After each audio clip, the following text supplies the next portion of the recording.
एक समय की बात है, भगवान गौतम बुद्ध एक गांव में धर्म सभा को संबोधित कर रहे थे। लोग अपनी विभिन्न परेशानियों को लेकर उनके पास जाते और उसका हल लेकर खुशी खुशी वहां से लौटते। उसी गांव के सड़क के किनारे एक गरीब व्यक्ति बैठा रहता तथा महात्मा बुद्ध के उपदेश शिविर में आने जाने वाले लोगों को बड़े ध्यान से देखता। उसे बड़ा आश्चर्य होता कि लोग अंदर तो बड़े दुखी चेहरे लेकर जाते हैं, लेकिन जब वापस आते हैं तो बड़े खुश और प्रसन्न दिखाई देते हैं। उस गरीब को लगा कि क्यों न वो भी अपनी समस्या को भगवान के समक्ष रखे। मन में यह विचार लिए वह भी महात्मा बुद्ध के पास पहुंचा। लोग पंक्तिबद्ध खड़े होकर अपनी समस्या को बता रहे थे। जब उसकी बारी आई तो उसने सबसे पहले महात्मा बुद्ध को प्रणाम किया और फिर कहा, भगवान, इस गांव में लगभग सभी लोग खुश और समृद्ध हैं। फिर मैं ही क्यों गरीब हूँ? इस पर उन्होंने मुस्कुराते हुए कहा, तुम गरीब और निर्धन इसलिए हो क्योंकि तुमने आज तक किसी को कुछ दिया ही नहीं। इस पर वह गरीब व्यक्ति बड़ा आश्चर्यचकित हुआ और बोला, एक गांव में एक लड़का था जिसका दिमाग बहुत तेज था। उसकी यह खासियत थी कि वह किसी भी चीज को बहुत ही आसानी और कम समय में सीख लेता था, जबकि उसी चीज को सीखने और समझने के लिए अन्य लोगों को काफी समय लग जाता था। लड़के की यह ख्याति दूर दूर तक फैल गई। सभी लड़के की तारीफ में कहने लगे कि उसके जितना बुद्धिमान कोई नहीं है। लड़का चित्रकारी, मूर्ति बनाना, गीत गाना जैसे अन्य कई चीजों को जानता था। अपनी प्रसिद्धि को बढ़ाने के लिए वह अन्य काम और चीजों को भी सीखने लगा। इस तरह से उसे अपनी बुद्धिमत्ता पर अहंकार हो गया, क्योंकि वह साधारण व्यक्ति होकर कई असाधारण काम भी आसानी से करने लगा था। एक दिन लड़के का सामना भगवान गौतम बुद्ध से हुआ।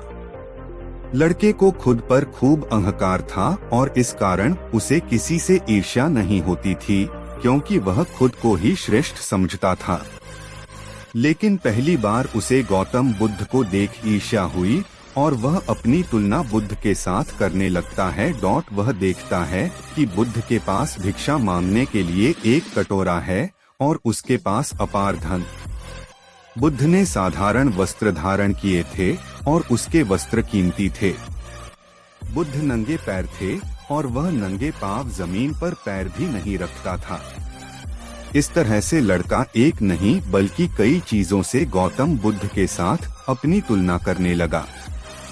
हर चीज से तुलना करने के बाद वह मन ही मन सोचता है कि आखिर मैं इस भिक्षु के साथ अपनी तुलना क्यों कर रहा हूँ, जबकि इसका और मेरा जीवन बिल्कुल अलग है। वहाँ मौजूद सभी लोग गौतम बुद्ध का सम्मान कर रहे थे। लड़का सोचने लगा कि आखिर इनमें ऐसा क्या है जो मुझ में नहीं है, जिस कारण मेरे भीतर इनके प्रति ईर्ष्या पैदा हो गई। अपने मन में चल रही जिज्ञासा को शांत करने के लिए वह बुद्ध के पास जाता है। बुद्ध के पास जाकर वह कहता है, मैं इस गांव का सबसे बुद्धिमान व्यक्ति हूँ और आप अपने आसपास जो भी देख रहे हैं, मैं वह सब करना जानता हूँ। मैं किसी भी कार्य को बहुत कम समय में सीख लेता हूँ, इसलिए सभी लोग मेरा सम्मान करते हैं। लेकिन फिर भी आपको देख मेरे भीतर ईर्ष्या पैदा हो गई। इसलिए मैं जानना चाहता हूँ कि आपकी उपलब्धि क्या है। सभी आपको इतना आदर सम्मान क्यों दे रहे हैं? लड़के के सवाल का जवाब देते हुए बुद्ध कहते हैं, मेरी कोई उपलब्धि नहीं है, लेकिन तुम कह सकते हो कि मेरी यही एक उपलब्धि है। बुद्ध लड़के से पूछते हैं, क्या तुम्हें निंदा अच्छी लगती है? लड़का कहता है कि भला किसे निंदा अच्छी लग सकती है? बुद्ध कहते हैं कि जो तुम्हें अच्छा और बुरा लगता है, मैं इनसे भी ऊपर हूँ। मुझे ना निंदा सताती है और ना अपनी प्रशंसा से प्रसन्न होता हूँ। यही अंतर है तुम में और मुझ में। बुद्ध कहते हैं, तुमने सैकड़ों काम सीखे लेकिन सबसे जरूरी काम को सीखना भूल गए। लड़का पूछता है, कौन सा काम? बुद्ध कहते हैं कि क्या तुम्हें मन को नियंत्रण करना आता है? यह बात सुनकर लड़का समझ जाता है कि उसे बुद्ध से ईर्ष्या क्यों हुई। बुद्ध कहते हैं, जिसने संपूर्ण जगत जीत लिया लेकिन अपने मन को नहीं जीत पाया, उसने कुछ भी नहीं जीता। वहीं जिसने अपने मन को जीता लेकिन अपना सब कुछ गवा दिया, फिर भी उसने सब कुछ जीत लिया। बुद्ध की यह बात सुन लड़के का अहंकार टूट गया। उसने बुद्ध से कहा कि क्या आप मुझे अपने मन को जीतना सिखा सकते हैं? बुद्ध कहते हैं, जरूर, लेकिन इसके लिए मैं तुम्हारी सभी उपलब्धियां छीन लूंगा।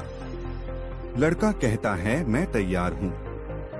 इसके बाद से ही लड़का ध्यान लगाने लगता है, क्योंकि ध्यान से ही मन को वश में किया जा सकता है।